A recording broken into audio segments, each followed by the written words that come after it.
سلامونه او نیکې هیلې. نن په دې هکله خبرې کوم چې د افغانستان د کرنسي حالت ولې مخ په لوړېدو دی.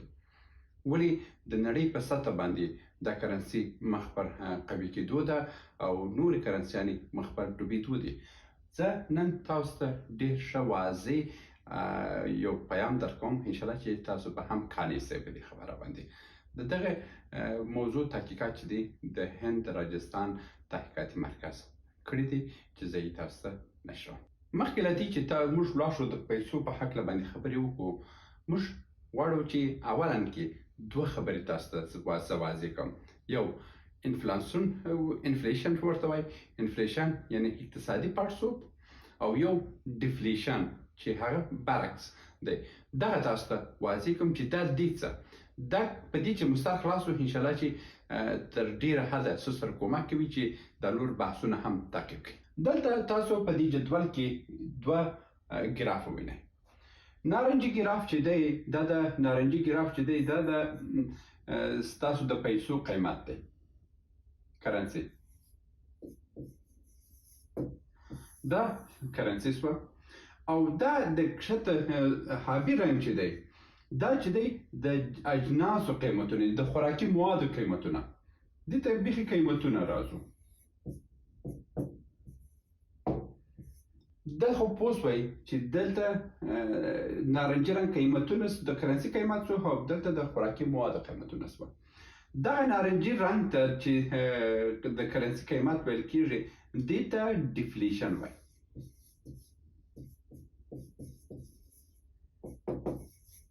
دې ته ډیفلیشن وایي، یعنې چې کله هم د یو اقتصاد د یو هیواد اقتصاد قوي کېږي، د هغه پیسې ارزش پیدا کوي او د نور قیمتونه چې دي دا کښته بریږي، دې ته ډیفلیشن وایي. چې کله د قیمتونه لوړېږي او کرنسي حالت کښته راځي دې ته انفلیشن وایي، یعنې اقتصادي پړسوب. په دې ګراف کې زه تاسو ته ښه واضح دا خبره درته ښیم. په دغه ځای کې دا د یو هیواد کرنسي حالت دی چې دې کې اوس ډیفلیشن حالت دی. چې کله د کرنسي قیمت ډیریږي، په دغه ځای کې وګوره د دې هیواد کرنسي قیمت ډیر سوی دی.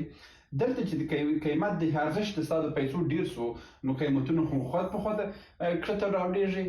دلته په دې هیواد کې د دغه ځای کې تاسو ووینئ چې د کرنسي ارزش ډیر لوړ سوی دی، او چې کله هم د کرنسي ارزش لوړ سو او قیمتونه مستقیما خپله کښته کېږي، دغه حالت ته انفلیشن او ډیفلیشن وایي. یو څه نور رڼا تاسو ته اچومه چې انفلیشن چې دی، انفلیشن او ډیفلیشن چې دی دا زیاتره په سیاسي حالاتو باندې تړلې خبرې دي. چې کله اوس پاکستان مخ پر دیواله کېدو دی، هغه په انفلیشن حالت کې دی، اقتصادي پړسوب کړی دی، اقتصادي حالت یې مخ پر تباهي روان دی. هغه ځکه د دوی سیاست صحیح نه دی. د همسایګانو سره دی په ټکر کې دی، د هند سره دی په ټکر کې، د افغانستان سره دی په ټکر کې، ایران سره دی په ټکر کې، د چین سره چې خو د دوی په کیسه کې نه دی، او عربانو کې هم هلته دوی وایي چې نور نه غواړم دلته خیرات ټولوئ. دا سیاسي حالت د دې هیواد حالت دې ځای ته ورسوي چې اوس نه یې څوک کمپنیانې په شي کار کوي، نه څوک ارزش ورته ورکوي. دغه سیاسي حالت یعنې چې کله هم د یو هیواد سیاسي بنسټ ښه باعزته او با اعتبار وړ اوسي، هغه کې انفلیشن نه راځي. چې کله دغه سیاسي طبقه بې عزته سوه او فساد او داسې شی پکې ډېر سو، بیا هلته انفلیشن ډېر راځي، ډیفلیشن کښته کېږي. په دې هکله باندې جدا بحث لرم، او د پاکستان په هکله باندې بیا یو بل بحث لرم چې پاکستان حالت به چېرته لاړ شي. په دې باندې خو تاسو پوه شوئ چې دغه انفلیشن او ډیفلیشن څه شی دی. په دغه ځای کې وګوره دلته انفلیشن ډېر سوی دی، چې کله د قیمتونه ډېر سوه، کله چې دلته وګوره چې کله هم د کرنسي ارزش کم سوی دی، مخ پر کښته کېدو دی، قیمتونه خپله لوړ سوي دي. انفلیشن او ډیفلیشن دغه موضوع ته وایي. په دې کې انشاءالله چې ستاسو خلاص دی. اوس یو بله موضوع هم لرو موږ، سټاګفلیشن ورته وایي.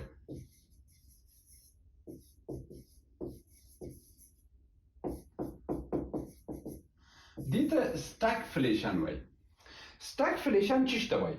چې کله یو اقتصاد ودرېدو جام او اقتصاد نه پکې کې پرمختګ کېدو نه هم شاتګ کېدو. دې ته سټاګفلیشن وایي، یعنی اقتصادي حرکت درېدلی دی په یو هیواد کې. دا اقتصادي حالت درېدو ته هم چې په یو حالت یې ودروي دا هم هنر غواړي. دا ساده خبره نه ده.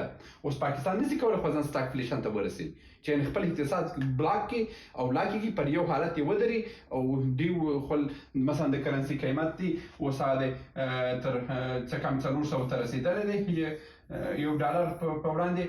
دوی نشي کولی چې په دغه 400 باندې خپل اقتصاد کلب کړي ځکه چې نفوس یې ډېر دی. هلته دیموکراسي ده، هلته ازادي ده، هر یو آزاد بازار دی او آزاد بازار سره د همدې حمل دی چې دغه سټاګفلیشن یعنې د مارکیټ کلپوالی یعنې دوی نشي کولی. په افغانستان کې څه شوي دي؟ په افغانستان کې خبره دا ده چې په افغانستان کې هلته سټاګفلیشن راغلی دی او مارکیټ کلپ شوی دی. د مارکیټ کلپوالی تاسو ته لږ واضح کوم چې څرنګه کړم. دا د مثال په ډول باندې دغه یو د اوبو حوض دی. دلته د اوبو یو نلکه ده چې اوبه راوځي. په دغه نلکې باندې زه دلته یو واټر پمپ لګوم. دا واټر پمپ سره اوبه برته دې ځای ته اچوم.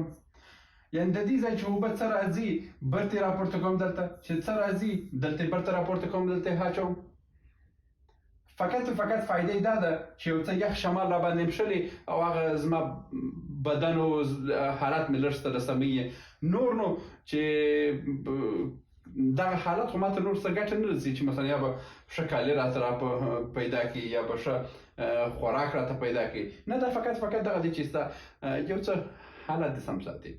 دغه ته لاک سیستم وایي چې کله اقتصاد ودرېدی نه شاته ته نه مخته ته دې ته سټاګفلیشن وایي. اوس په افغانستان کې هینو همدغه کیسه شوې ده. پیسې راځي، پیسې مثلا په مرکزي بانک چې دی پیسې لري مګر د پیسو حرکت نشي شروع کولی. دغه حرکت دوی ځکه نشي کولی که مازې کې حرکت شروع کړو دا انفلیشن یا ډیفلیشن دا په دې حالت کې راځي.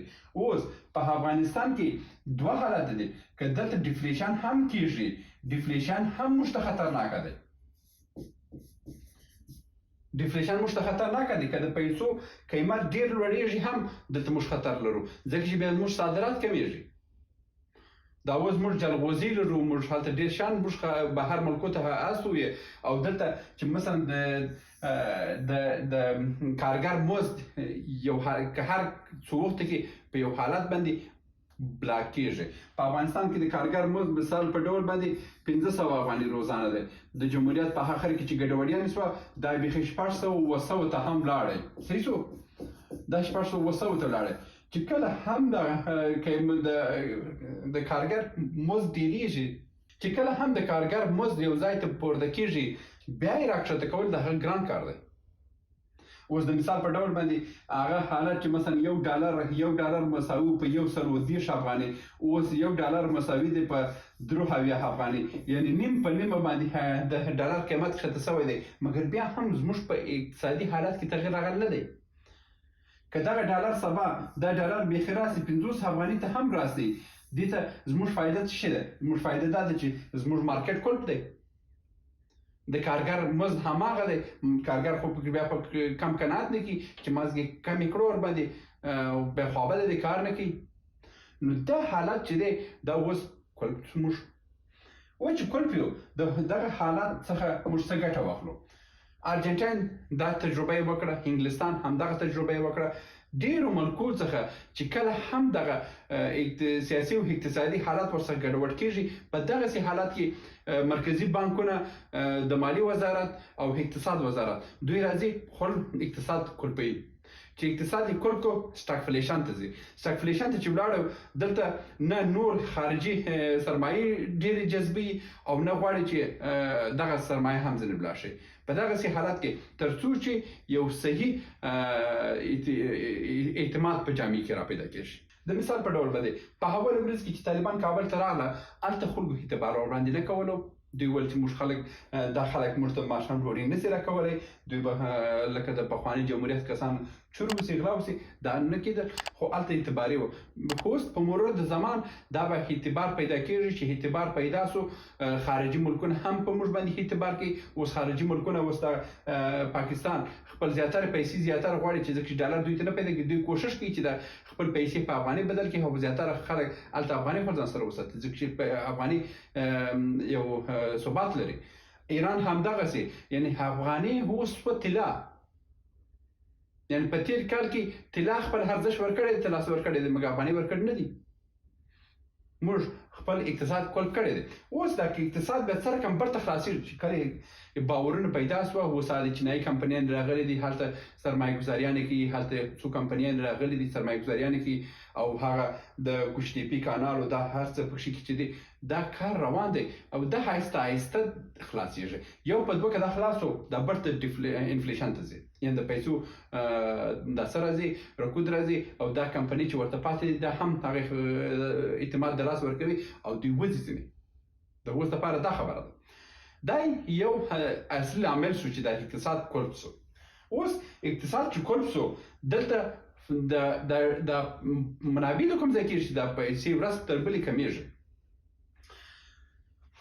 د انسایډر په گزارش باندې په جمهوریت کې 2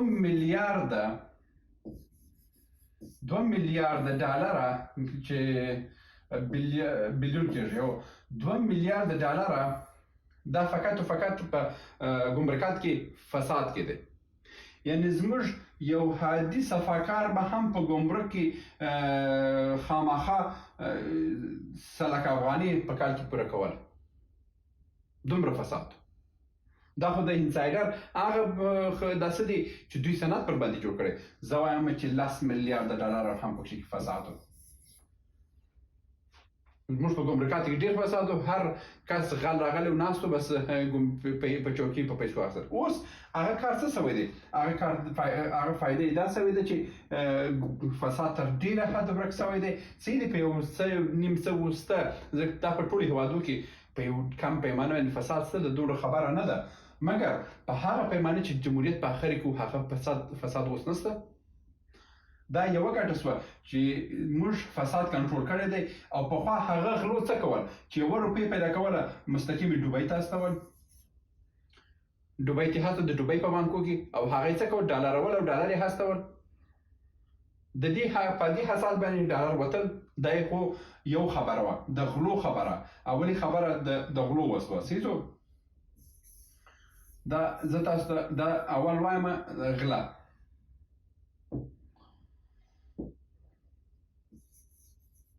اول غلا وه، د ګمرک غلا وه.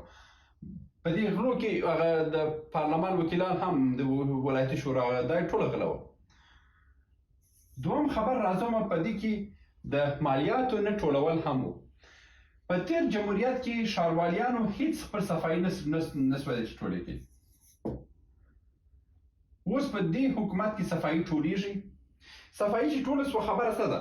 اوس د مثال په ډول باندې زه 100 افغانۍ خو په جیب کې لرم. دا 100 افغانۍ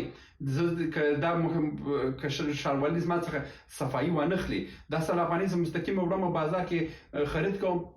چې خرید مې وکړي، دا دولت مجبور دی چې سرمایه ګزار پیدا کړي چې تر څو زما د خوښې شی ماته په بازار کې را پیدا کړي راوړي، او چې راوړل زه خو دا 100 روپۍ مستقیم ورکړه خو خرڅ مې کړه. او صفایي خو هم دولت په دې تمه زه ناست یم چې دولت یې ما څخه یو وخت ماته بخښي. مګر همدغه لامل دی چې اوس دغه 100 افغانۍ چې زما په جیب کې دي، اوسنی حاکم څه وایي؟ راوړه 50 روپۍ خو دې راوړه چې دا صفایي راکړه، او 50 روپۍ نور یو څه خرڅ کړه. یعنی هغه کوم خرید فروش چې پخوا وو هغه اوس کم سوی دی. په څومره فیصدي باندې؟ بیخي په لوړه پیمانه باندې. یو خارجي کومکونه بند سوه چې هغه خارجیان چې دلته وه د تیل را روان وه او ډېر نور ترانسپورټونه را روان وه، هغه اوس بند سوه. دا خو یو اثر دی. بل دا دی چې دولت هم هغه د خلکو څخه مالیت چې ده، که 100 روپۍ دې په جیب کې لري، 50 روپۍ د دې جیب اخلي چې راوړه مالیه راوړه، صفایي راوړه. دا هر څه ځینې اخلي. اوس د خلکو په جیبو کې پیسې نشته چې کله پیسې په د خلکو د جیبو څخه وایستل سوه او د دولت خزانې ته ورسېدل، په دغسې حالت کې بیا هغه پیسې خپل ارزښت پیدا کوي. بل دا موضوع شوه، یعنی مالیات غله ورک شوه، مالیات ښه ټولېږي صفایي. او اوس بله خبره دا ده، په درېیمه موضوع کې هغه پخوانۍ واردات موږ نه لرو. موږ د جمهوریت په اخرو کې تر 9 میلیارده ډالره موږ واردات درلود. اوس موږ په دغه تیر کال کې د اقتصاد د وزارت د ملګرو څخه چې پوښتنه وکړه، دوی وایي چې موږ 3.8 میلیارده واردات لرو. ته وګوره، یعنی پخوا موږ 9 میلیارده واردات درلودل، اوس څو عاید لرو؟ 3.8 میلیارده. یعنی دا تر 50% هم کښته راولېدل. 70% موږ واردات کښته شوي دي. چې واردات کم شوه، خلک څه کوي؟ خلک مجبور دي چې په داخلي تولیداتو باندې بسنه وکړي. داخلي تولیدات څه شي دي؟ د فراه بادرنګ دي، د فراه بینډۍ دي، د فراه هندوانې دي، د کندوز خټکي دي، او د بامیان لوبیا دي، او د فراه او هلمند او کندهار او د دې ملکو غنم دي. په همدې باندې بسنه کوي. او هغه دی چې پیسې خارج ته نه ځي، چې خارج ته پیسې ولاړې، زموږ پیسې هر څه پیدا کوي. دا بل دلیل شو چې واردات مو کم شوي دي او خلک په داخلي تولید باندې مصروفه شوي دي. یعنی په داخل کې موږ دا پیسې په څرخ اچولې دي. دا بله ګټه شوه. بل په آخر کې داخلي تولیدات شروع شوه. خلک په داخلي تولیداتو باندې بسنه کوي. هغه پخواني آیس کریمونه اوس نشته. آیس کریم اوس دومره نه راځي. مثلا پخوا چې چاکلیټکان وه، هغه چاکلیټکان اوس مارکیټ ته نه راځي. پخوا که مالبرو سګرټ و، هغه اوس نه راځي. خلک چې کله پیسې پیدا شوه تجملګرایي ته ځي. په هغه وخت کې یعنی دا معنا چې زموږ د 3.8 څخه د 5 میلیارده ډالر چې دي، دا ټول په تجملګرایي باندې زموږ لا مصرفېدل د جمهوریت کې. خو ښه تیل هم وه، تیل هم ډېر راواردله، مګر دا زیاتره تجملګرایي هم وه، تیل هم اضافه مصرفېده. نو دا هغه موضوعات دي چې دولت ته فایده رسولې ده، تر څو دولت وسې کړی دی خپل اقتصاد کلک وساتي. چې سټاګفلیشن ته چې ورسېدی، نو دغه ځای ته خبر دې ته رسېدلی چې خپل اقتصاد کلپولی شي.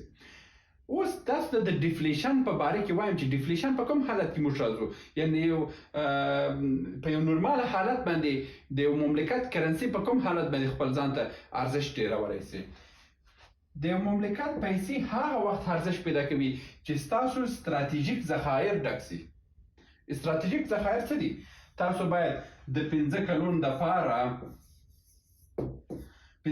دپاره غنم ولرئ په خپل ذخایرو کې. خپل سیلوګانې 15 کالو دپاره تاسو غنم ولرئ. تاسو باید حد اقل د 1-2 کلو دپاره تاسو باید غوړي ولرئ.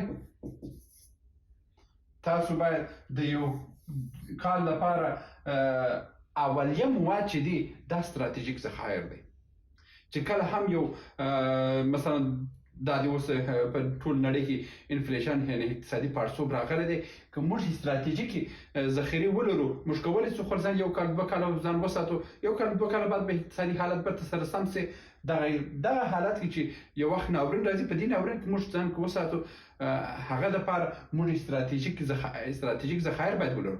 مګر موږ ستراتیژیک ذخایر اوس نه لرو. چې ستراتیژیک ذخایر موږ نه لرو، موږ ځان ته نشو ویلی چې موږ ډیفلیشن راوړی په افغانستان کې. یعنی د قیمت مو لوړ کړی دی، د پیسې مو ارزښت پیدا کړی. نه، پیسې زموږ له ارزښت پیدا کړی نه دی، مګر هغه څه چې پیسې چې موږ درلودله هغه خپل په داخلي تولیداتو کې راځغلو. یعنی موږ په سټاګفلیشن کې یو. موږ مارکیټ کلک دی چې کله ډیفلیشن سو ډیفلیشن باید موږ ستراتیژیک ذخایر ولرو، موږ باید ډېر شیان دي چې هغه باید ولرو، موږ هغه نه لرو. او په آخري یو بل خبره هم یاد کړئ چې موږ معدنیات هم اوس تر حده په کنټرول وځي. دا هغه عوامل دي چې د افغانیو په قیمت لوړ کړی دی. دا د افغانیو د ارزش په حق باندې تاسو ته دا خبره وکړه او د زیاتره دوستان دا خبره کړې چې دا افغاني ارزش په پایدار وسی کنه دا یو موقتی کار دی. دا تاسو ته وایم یو مملکت په دروغ ډول باندې نشي کولای خلک پیسې د یو میاشت لپاره، دوه میاشتې، د درو میاشتې لپاره تر یو کال پورې دوی ورڅخه کړی خپل پیسې مخ پر کښته کېدو راوړي. دا هېڅ امکان نه لري. بیا د اوسني حاکم سره خو هم دومره قدرت نشته چې دی ورڅخه کړی په دروغو باندې چې په ذخیره به دومره پیسې ونه لري او دوی به د ډالر به په بازار کې پمپوي او ډالر ارزانه کوي. نه، دا نشته. فقط دا د سټاګفلیشن کې موږ راغلي یو. مارکیټ زموږ سوداګریز مارکیټ او زموږ سیستم بند دی، کلپ شوی دی.